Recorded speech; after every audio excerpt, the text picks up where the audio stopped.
کہ سن 6 ہجری ذی القعدہ میں رسول اکرم صلی اللہ علیہ وسلم عمرے کا ارادہ کر کے مدینہ منورہ سے مکہ مکرمہ کے لیے روانہ ہوئے اور راستے میں حدیبیہ کے میدان میں پڑاؤ کیا۔ آدمیوں کی کثرت کی وجہ سے حدیبیہ کا جو کنواں تھا وہ خشک ہو گیا۔ صحابہ کرام پانی کی قلت کی وجہ سے بڑے پریشان ہوئے اور آپ صلی اللہ علیہ وسلم کے دربار عالیہ میں عرض کیا کہ اللہ کے رسول، پانی ختم ہونے کی وجہ سے انسان اور جانور پیاس کی شدت سے بلبلا رہے ہیں۔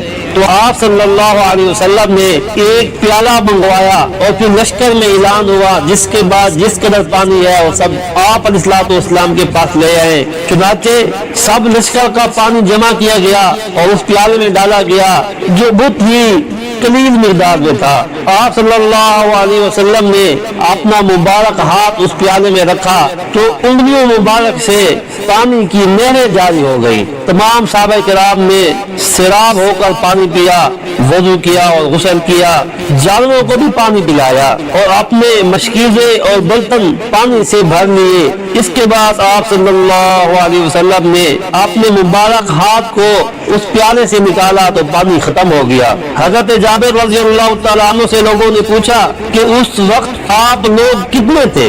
حضرت جابر نے فرمایا ہم 1500 آدمی تھے، مگر پانی اس قدر زیادہ تھا کہ لو کننا میات الف لکفانا، اگر ہم 1 لاکھ آدمی بھی ہوتے تو سب کو یہ پانی کافی ہو جاتا۔